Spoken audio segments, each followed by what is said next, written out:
Hi, Phyllis here from southernfrugal.com. Today I'm going to make a sweet potato bread. Now it's going to be a pretty sweet bread, so it's almost like cake. Alright, already got all my stuff ready. First thing I want to do is show you the spices that are going to go into it. Allspice, ginger, see if I can remember what this is, nutmeg, cinnamon, cardamom. Okay, and I'm going to put the recipe for this down just below the video. Alright, so this is all my spices. I'm just going to kind of mix those up a little bit.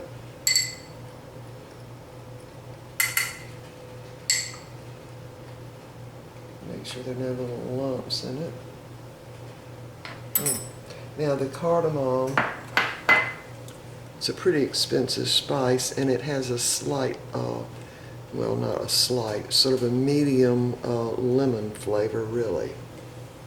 Anyway, it's called the Queen of Spices. That's what it's called. Alright, and other than, I don't think there's but like one spice more expensive than this. It's that, can't remember the name of it, that little red kind of thing that you put in rice. I can't remember the name of it now. Alright, now I'm going to make this in the food processor because it'll go a lot quicker, and there's a trick to doing it in the food processor. You can mix up all your sugar, eggs, oil, and all that as long as you want to, no problem. But when you put the flour in, you've got to mix it up just very, very little.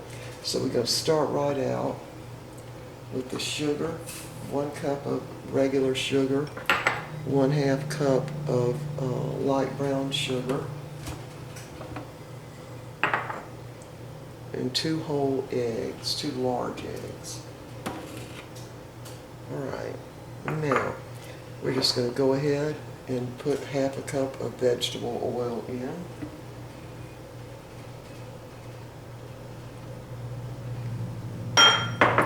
Also 1 teaspoon of vanilla extract.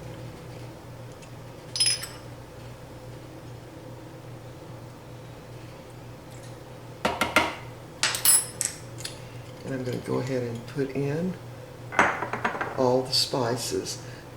Ground nutmeg, ground cinnamon, cardamom, ground ginger, and a little bit of allspice. Just dump that right in. 1 cup of sweet potatoes that have been baked, and you want to kind of cut them to get rid of the long strings that you sometimes find in baked potatoes. And so you want to just peel it and cut it in slices and cram it into the cup till you get 1 cup. So I'm going to go ahead and put that in.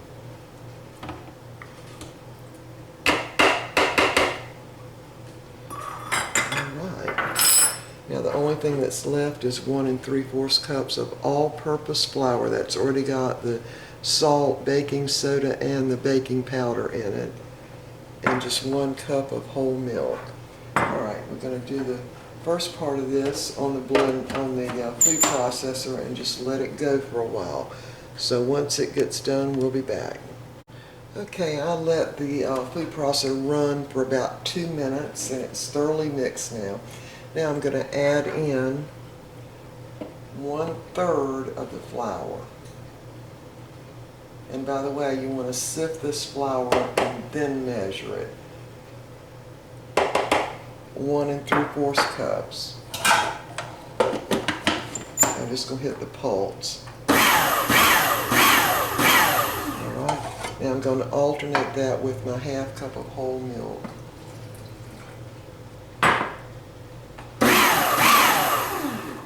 We're ready for more flour.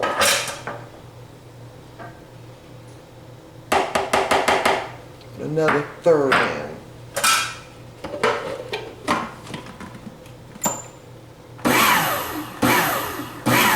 That's all. Put the rest of the milk in.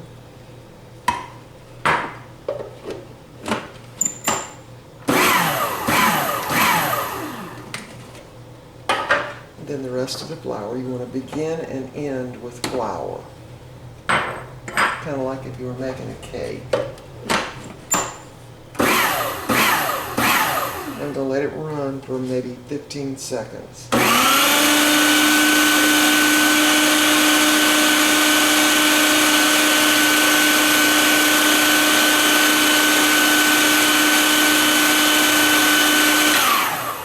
Make that 10 seconds.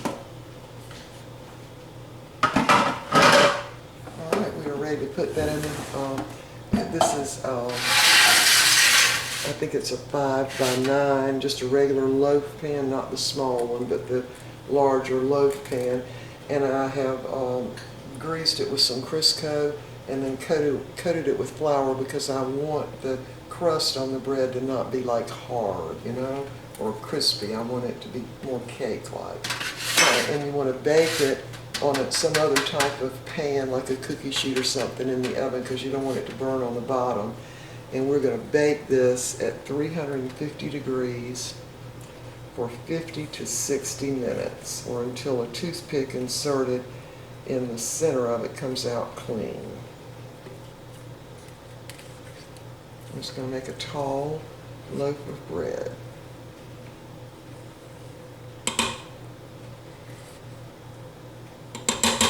And I might add a very moist loaf of bread. Make sure I get all that out of there.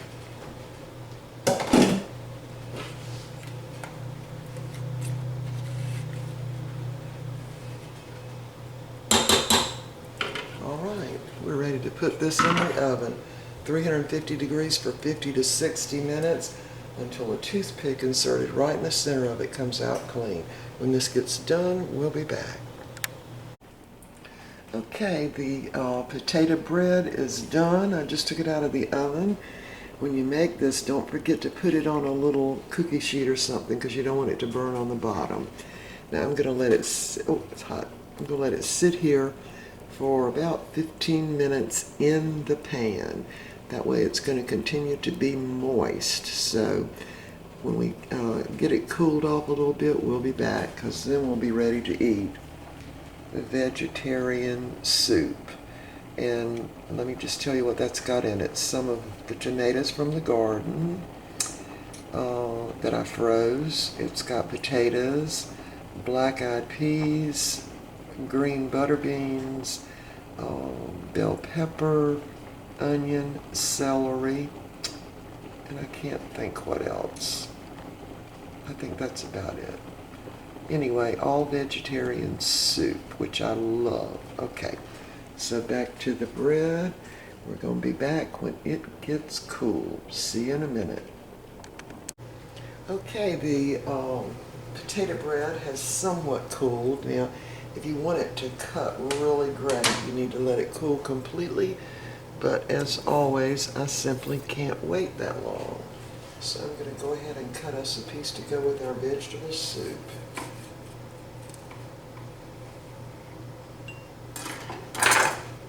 There's what it looks like, and that's why you shouldn't cut it till it gets cool, because it will break. Anyway, it really looks like cake. Put that little piece back together there. Alright, ready for the next slice. Whoops. If you let it get completely cool, it will cut just beautifully. Hot, hot, hot. That little piece came off again. There. Alright, I'm going to put just a little bit of butter on that. Just a little bit.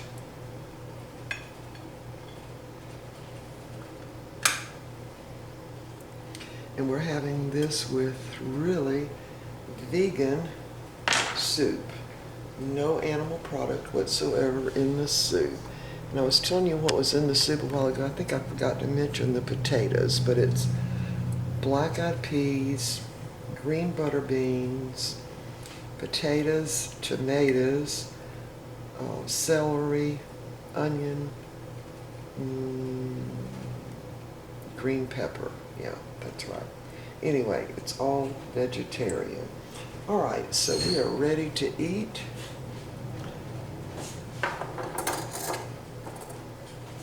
wanted to give you a look at how moist that is. It's so great. Now, I don't know how your oven is, but with mine, I cook it in a little